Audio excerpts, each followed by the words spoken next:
Cathy Wolf, bonjour. Bonjour. Vous avez publié Un homme sans importance aux éditions L'Harmattan dans la collection Amarante. Alors ma première question est simple, peut-être en apparence. Qui est un homme sans importance? C'est une question simple, mais avec une réponse peut-être un peu plus compliquée.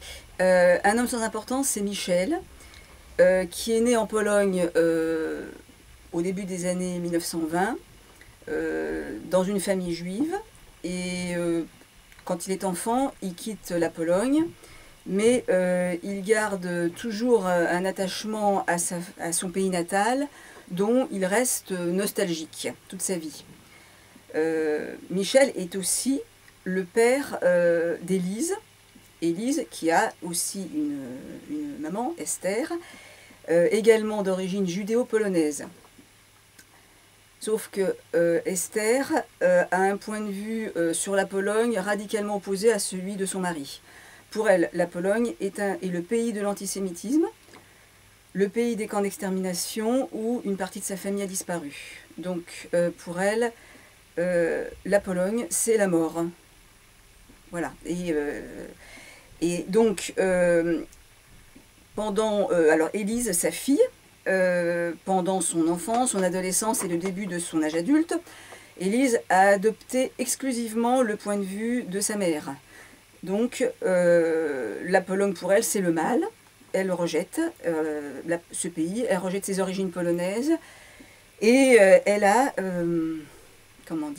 effacé le point de vue de son père, de Michel. Donc, en fait, le titre « Un homme sans importance » aurait pu être remplacé par « Un homme effacé ». Mais alors justement, est-ce que cet effacement du père et de ses origines est définitif? Non, il ne l'est pas. Il va se passer quelque chose dans la vie d'Élise. Elle va elle-même fonder une famille dans des circonstances que l'on découvre dans le livre qui vont la surprendre. Et à cette occasion, elle va découvrir son père sous un autre jour. La Pologne sous un autre jour. Ses origines polonaises aussi. Et sous un jour plus positif, où il y a derrière l'ombre, elle découvre la lumière aussi.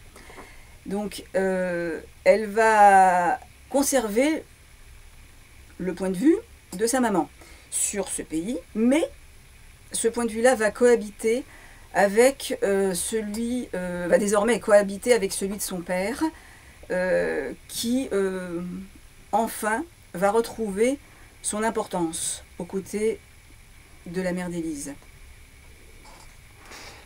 Alors justement, est-ce que l'histoire de Michel et d'Élise s'adresse uniquement aux personnes d'origine judéo-polonaise? Alors, je voudrais dire, en préambule en quelque sorte, que j'avais reçu la lettre d'une lectrice dont le père était italien, ou en tout cas d'origine italienne, et elle a souligné dans sa lettre, donc je la cite, « La similitude de nos histoires, donc la sienne, avec son père italien et la mienne, alors qu'elles sont très différentes. » Voilà. Voilà, donc plus généralement, dans Un homme sans importance, il est question de la difficulté pour les parents de transmettre leurs origines, leur histoire à leurs enfants. Également de la difficulté pour leurs enfants de recevoir et d'accepter cette histoire, ces origines, cet héritage-là. Et peut-être aussi de les transmettre à leurs propres enfants. Voilà, donc ça concerne bien sûr beaucoup de monde. Et il est question aussi de l'ambivalence, de l'ambiguïté, des individus, mais aussi des pays, des nations. Voilà. Et donc, ça concerne la planète entière, ni plus ni moins. Cette ambivalence, ces contradictions, c'est quelque chose qui est pour nous, pour tous, souvent déstabilisant. Et en tout cas, c'est toujours passionnant, à mon avis. Voilà, c'est toujours passionnant. Tout le monde est passionnant. Je suis sûre que vous êtes passionnant.